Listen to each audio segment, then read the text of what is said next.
Hello, everyone. Thank you very much for being here.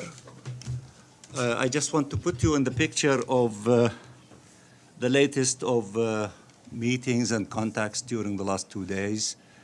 The Secretary General who spoke to you, I believe, just minutes ago, was in contact with President Abbas 2 days ago. And he raised with President Abbas the effort of the Secretary General to have humanitarian corridors and to address the extremely critical and catastrophic situation of the civilians in the Gaza Strip and to provide them of the needed materials in terms of electricity, fuel, food, medicine, water, and so on and so forth. And President Abbas impressed on him the need of ending this onslaught and aggression against our people in the Gaza Strip. We appreciate the efforts of the SG, and he continued with this effort with a number of countries and agencies. The WHO is active, and it's raising the alarm that there has to be access to the Gaza Strip to provide medical and humanitarian assistance. UNRWA it has in its facilities, I believe now it is 92 facilities, as the SG said. They are housing about 220,000 displaced Palestinians. There might be an additional 100,000 who are looking for places to protect their families. The situation is extremely horrific against our civilian population. The destruction is beyond imagination, as you see, and you cover the situation and the story with your own cameras. So the whole world is seeing that catastrophe that is befalling on the Palestinian people in the Gaza Strip. Of course, we appreciate the efforts also of UNRWA, who's trying to send assistance, but they cannot. Egypt and others, Jordan, and the Palestinian Authority in Ramallah, all are trying, to send assistance, but they are not succeeding so far. In addition to that, I met with the President of the Security Council about an hour ago in his chamber, and I raised with him, that this catastrophic situation, the efforts of the SG, the efforts of all these agencies who are active in the humanitarian field, including UNRWA, WHO, and the readiness of many countries, including Egypt and Jordan, of stepping up to the plate and helping. We appreciate all these efforts, and we will continue the contacts with everyone, including the Security Council, so that the international community to shoulder its responsibility in stepping to the picture and in putting an end to this onslaught against our people. But more importantly, that would require, of course, sending humanitarian assistance to the 2.3 million of Palestinians who live in the Gaza Strip. There has to be a humanitarian intervention in order to avoid a looming catastrophe and humanitarian massive crisis in the Gaza Strip. We will continue with these efforts with everyone. I understand that the Arab Emergency Ministerial Meeting just concluded a few minutes ago in Cairo. We will study what the outcome and see how we can fit all these things with our activities and our contacts with all concerned parties here at the United Nations. We hope very soon that the international community, led by the SG, led by the Security Council, will rise up to their responsibilities and begin with the process of sending humanitarian help and assistance to the Palestinian people in the Gaza Strip. This, of course, would require to have a ceasefire or stopping the bombardment of the Gaza Strip so that the convoys and the caravans would be able, to reach the Gaza Strip and to provide the assistance to the people there. And if we succeed in this collective effort soon, it is needed, it should take place, then that would open the stage for other possibilities to deal with all other pressing issues. This is what I wanted to brief you with, and I want to thank you again for being with us. Thank you. Can we ask some questions? I gave you everything that, Well, we'd like to hear from you.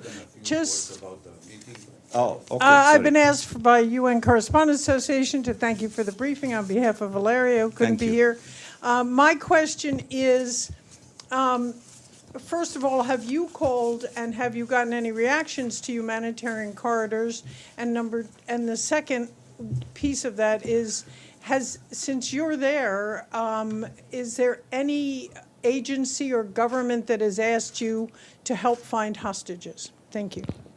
The Well, first is humanitarian The corridor. humanitarian, as I said, that the Secretary General in his telephone communication with President Abbas 2 days ago, he was pressing for the humanitarian corridors and humanitarian assistance. I believe that he said that to you in this room a few minutes ago. We appreciate what he said, and of course we support him completely in that call for providing humanitarian assistance and humanitarian corridors. Yes. Thank you. And has anyone reached out to you on hostages from other countries? I mean, to help find? I am not aware of that. I am, the ambassador of the State of Palestine to the United Nations. Okay. ايش اللي بدك اياه بالعربي؟ اللي قلته؟ Okay. May I, please? Yes, yes. Okay, Could thank you do you. Arabic after we finish in English? So what That do you, fair? do you yield to this distinguished young lady?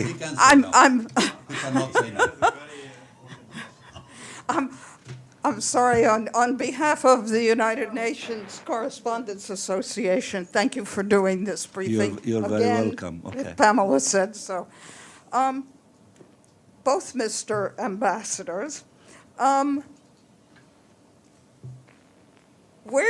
this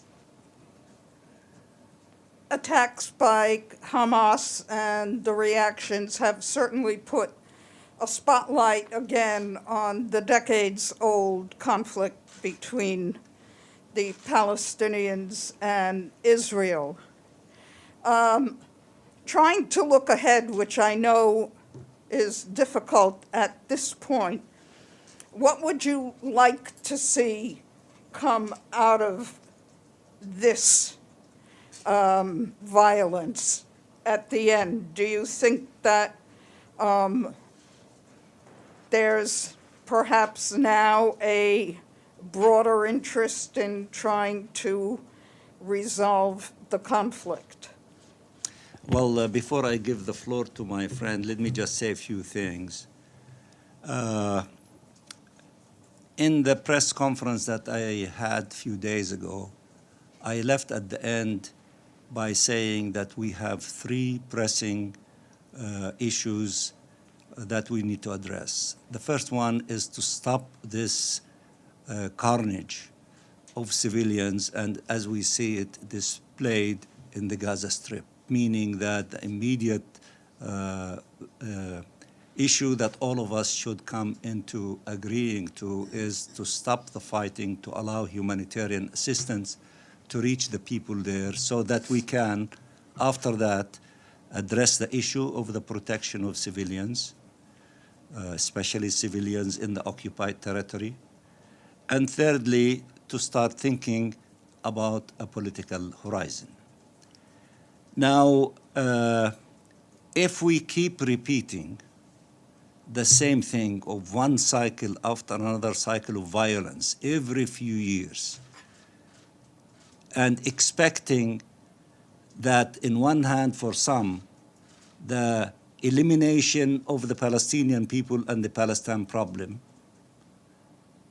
And that is not happening. We've been in that situation so many times before, and those who thought that, and Prime Minister Netanyahu said it more than one time, the Palestine question is behind us, the Palestinian problem is finished, the Palestinians are behind us, or so that if you keep repeating that, expecting different results than what you're receiving, which is more and more of tragedies and pain and hatred and deepening of the conflict, then you are delusional.